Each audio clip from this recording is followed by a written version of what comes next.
What are some green flags early on in dating that the relationship should become serious? They genuinely like being able to do things to help you out and vice versa. On my second date, before I was supposed to move states, we got stuck in a parking garage cause of an accident for 45 minutes. We watched a non-subtitled foreign film on my phone, enjoyed talking with one another, and we connected despite being done with what we had planned to do and were stuck in a car. I ended up cancelling my move and marrying the woman. Edit. Just realized today was the day I proposed to her 3 years ago. Or that it coincided with the post lol. My husband and I have endless conversations. There's nothing we can't talk about. Nothing. The first time we ever chatted on the phone we talked for 6 hours. We've been together for 15 years and still talk every day. Several times a day. We love our breakfast time because we chat after eating and really enjoy each other's company. We love talking no matter where we are. And since he also works from home, we work together. There's lots of times we're saying nothing. Just enjoying being around each other. But I love that we can talk about anything we want and it doesn't descend into an argument. Early in our dating days, I was on a train with my now husband. The inspector was checking our tickets while we were about to pull away from the station when my husband spotted a woman come running down the platform. He pointed this out to the inspector, who stuck his arm out the window and held the train until she got on. My husband was so casual about it. Didn't think anything of it really.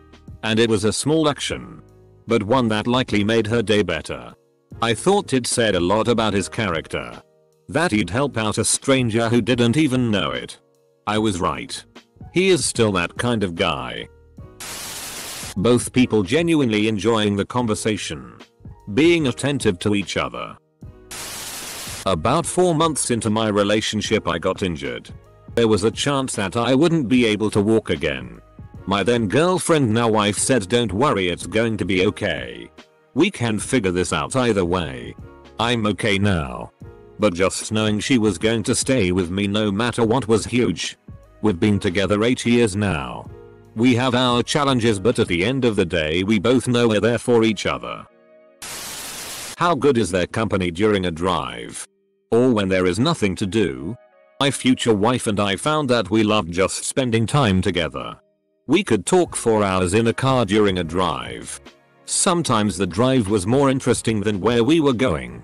A few weeks into our relationship, we went through a drive-thru and she spontaneously unwrapped and rewrapped my burger so I could eat it while driving with clean hands.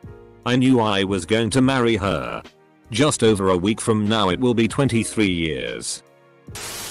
If they respond well when you are dealing with a crisis situation, or when you are seriously ill, or when your family member is seriously ill, they may be a keeper. In other words, how do they interact with you during times of stress? Does their presence behavior help? Do they make it worse? Or do they make themselves scarce? Being able to make each other laugh. Understanding the other person's sense of humor is critical in long relationships.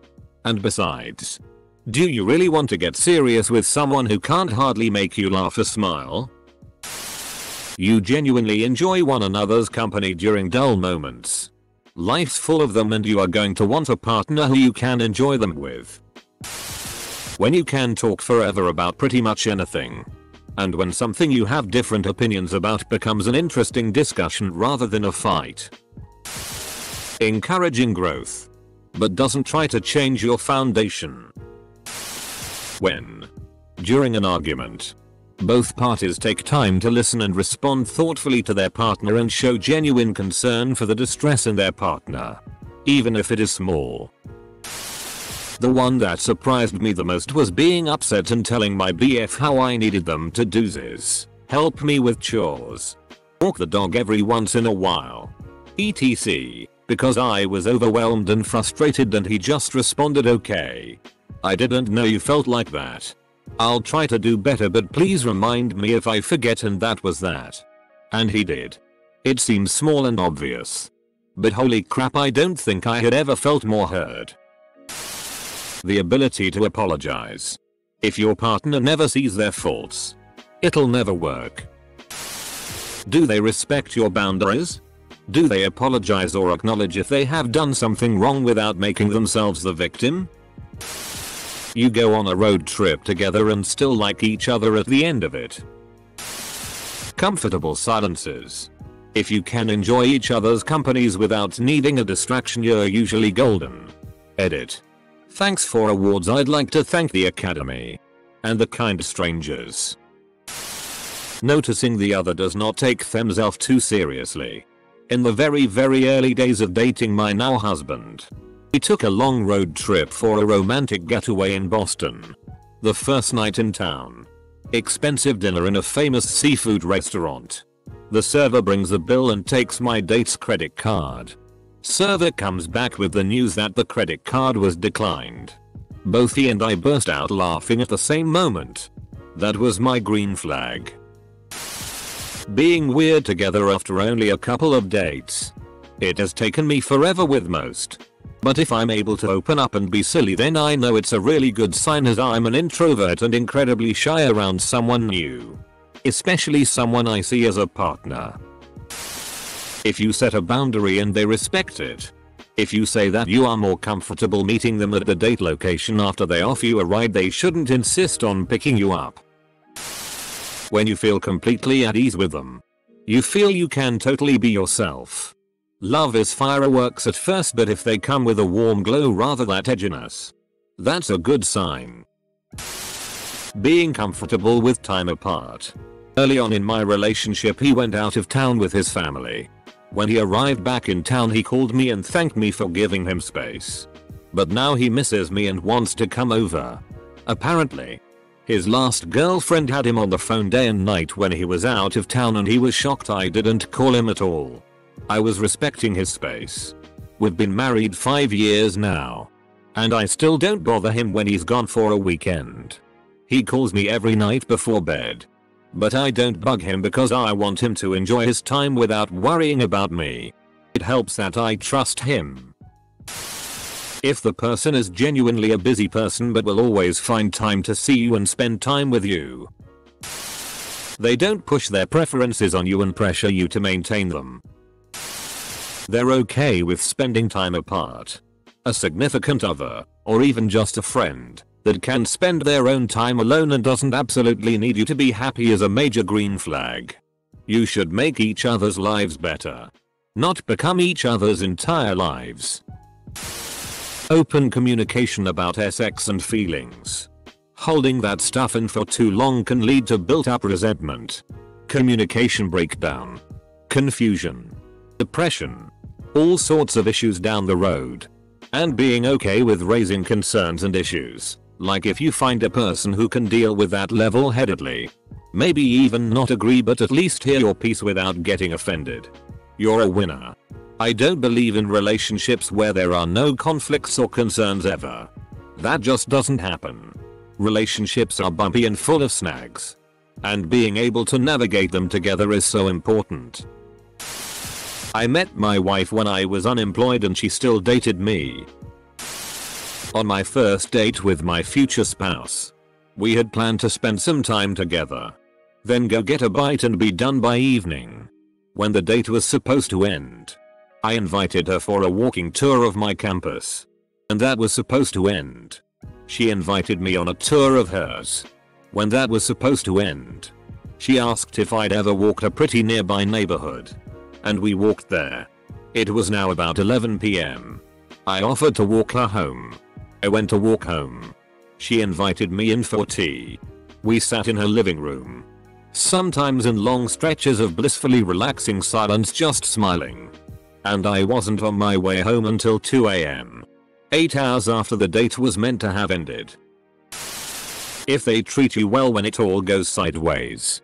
Many people are good at being loving when life is easy. Their true selves' other behaviors may show when life is hard. Smaller examples of this might be: how do they treat you when they're sick or stressed out? Well worth paying attention to. Edit a little nuance. Being able to sit in silence without it being weird or awkward. I.e. one person reading a book or knitting or something. other person on the computer or phone or something, etc.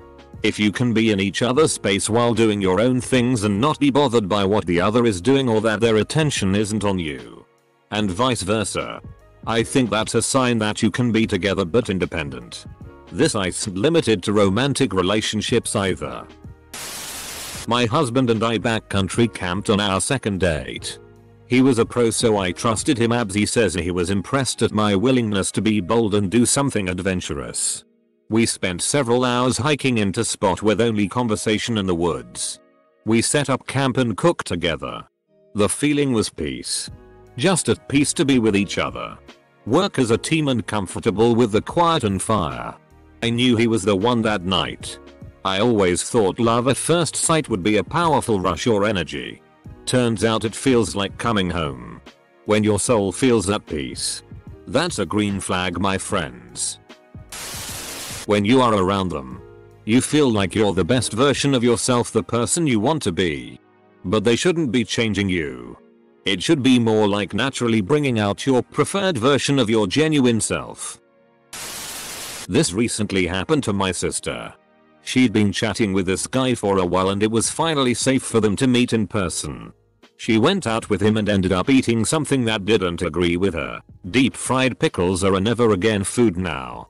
Apparently, she asked him to take her home and he did. As they were walking to the car, she puked. He ran and got her a bag and she ended up puking all over his shoes. Not only did this not scare him off in the least, he started building a care package for her. Her favorite tea, gravel, a bucket and some other stuff. It's seriously the sweetest thing I'd ever heard of. If he's going to do something like that for a girl he's met in person all of twice, imagine what he'll do to someone he's super committed to. They're officially together now. She remembers small details from your conversations. It means they pay attention to you and what your interests are. Did they return their shopping cart to the cart return after grocery shopping? I stand by shopping cart theory as a good indicator of a person's moral compass. When they don't mind doing the boring stuff with you and make even that seem fun. The morning of my first date with my now fiance, my glasses got a massive scratch on them. Any of you fellow glasses wearers know that this means a trip to the store right then and there. I told him, hey, I can't hang out for lunch right now, we had a brunch date. Because I had to get all that sorted first. He offered to go with me and made the journey fun. We told stories on the way there and ended up spending the entire day together. Morning to night. Then did that again 2 days later. Then the day after that. Then a few days after that. We've been inseparable ever since. I asked my then girlfriend to hand me a screwdriver. She asked flathead. Phillips or vodka? Full stop. It was then. I knew she was the one. Mutual respect. She agrees to go out with me. Major green flag. For me this is a red flag. When silent car rides aren't awkward. Being able to randomly text them about anything whatsoever and being able to have a conversation. And never having to worry that they'll be like, where did that come from, or why did you bother to text that to me? Edit. This is a good sign in any relationship. Not just romantic ones. I knew my boyfriend was the one when I asked him how an internal combustion engine actually works. All my life I had been dismissed when I asked cause I just wouldn't understand. He immediately pulled the car over and explained the entire engine from crank to carb. I totally understood and was grateful he saw that I was genuinely interested and he had the respect to take the time to explain. We have been together for over 40 years and working on our project cars is still one of our favorite couples pastime also. He leaves the crunchy french fries for me even though they are his favorite too. You like the same form of entertainment. Sounds shallow. But if you end up with someone, chances are you're going to spend a lot of time watching TV, movies, whatever together. I have ADHD and when I started seeing my now husband, I had ulcerative colitis, total colectomy. I'm a lot better now. He's autistic. I already knew a lot about autism from random trainings as a tutor. Our college had a very high ASD population, was touted as autism friendly when we were there. But when we started seeing each other, he researched ADHD as well as UC to know more about how to help me when I was sick, effective ways for us to communicate. Since both of us had non-neurotypical brains. Prior to our first fight, we actually discussed rules for arguments fights. That sounds fake and corny. But it's really just corny. Short version. If you have some oddity about you and they go out of their way to research it so they can be a more positive part of your life, ask you better questions about how you navigate your life. Lock it down. They accept you for who you are. Flaws and all. Now I'm not saying that the flaws ignored, but they see them and help you work through them and better yourself. Also, they find the little things that separate you from everyone else and celebrate them. My wife pinpointed my hearing disability from the jump and made it known that she didn't mind learning ways to communicate with me when I'm in an environment where I can't hear well. Having a similar set of values. Wanting kids or no kids. They get your humor and laugh at the jokes you tell. Edit. Goddamn. You guys just more than doubled my ridic karma with one post. On our first date I introduced her as my future ex-wife. She laughed then quickly shot back with, "Unless I become a widow first." We've been happily married for almost 10 years. A sense of humor is criminally underrated. When the person is able to react to negative situations with flexibility. When they can adapt to a change of plans or a chaotic, unpredicted event and still just enjoy their time with you. When they willingly exercise empathy and understanding instead of anger and shaming. Those are two big greenies in my current relationship that really made me appreciate my son more in the beginning. Early on in the relationship they are already treating you the way you wish you would have been treated in previous relationships.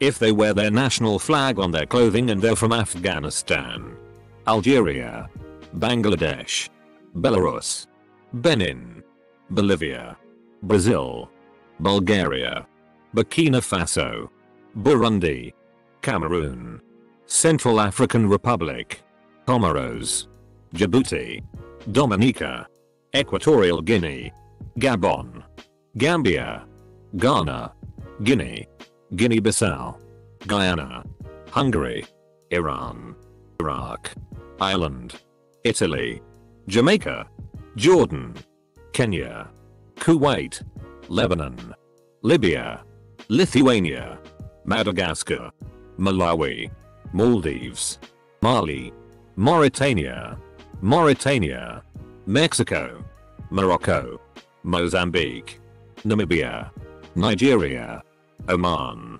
Pakistan, Portugal, Republic of the Congo, Rwanda, Saint Kitts and Nevis, Saint Vincent and the Grenadines, Sao Tome and Principe, Saudi Arabia, Senegal, Seychelles, Sierra Leone, Solomon Islands, South Africa, South Sudan, Sri Lanka, Sudan, Syria, Tanzania, United Arab Emirates, Uzbekistan, Vanuatu, Zambia, or Zimbabwe. It's at least a partial green flag. Respect. Consent. Boundaries. Never be with someone who demeans or belittles you. Even as a joke. They shouldn't put their needs ahead of yours, nor should you, again. Respect. And best of all, they should support and encourage you. I saw all this in my husband when we met, see 2008, even though we were dumb teenagers back then. And now he's even more amazing. One time I was with my partner. I got up and started pouring myself some water from a filter and the lid came off. Water went absolutely everywhere, all over myself, the kitchen counter, and the floors. I started to panic and immediately began apologizing profusely. I grew up in a, well, not great home. And a similar mistake that would have resulted in a shouting match and me ending up on my hands and knees scrubbing the entire kitchen. My partner looked up when I spilled it, paused, then started laughing their ass off. They came over to me, stepping over the water and gave me a hug, saying it's okay. Accidents happen. Come sit with me. The water will evaporate. That was the moment I knew I wanted to marry them. They do not post every single romantic thing you do on Instagram. If he contributes roughly equally domestically without even being prompted. If their friends are all great people. Our closest friends are a reflection of ourselves. You can tell a lot about who they hang out with. Also, how well do they treat other people they don't know, waiters, bartenders, janitors, etc. Being embarrassed by past behavior but still mature enough to talk about what they learned from it. I used to think edgy jokes were funny, but I thought on it some and see now how they aren't worth potentially hurting other people. People who can self-assess and grow are the best and healthiest LTR material. When someone enjoys listening to you just as much as you enjoy listening to them, even over subjects they have no interest in. The ability to listen intently to someone purely because of their enjoyment of it shows you care about them. Big green flag. When they are not over the top infatuated with you but just enthusiastic. It's not SI, but they should be able to manage their emotions and have realistic expectations. People such as narcissists, people pleasers, or pretty much anyone with a personality disorder are good at giving you whatever you want at the beginning of a relationship. It is called love bombing. Next thing you know, they either ignore you or lash out if you don't give them the attention they want. My golden rule works in threes. If they treat the service industry with respect. If they treat animals with respect. I replace kids with the elderly. Now that my mom is in her late 60s. I'm even more sensitive to how senior citizens are treated. I DC about the kids part because I'm gay, but the first two are absolutely the biggest things I look for when judging someone's character. It tells you a surprising amount about who they are.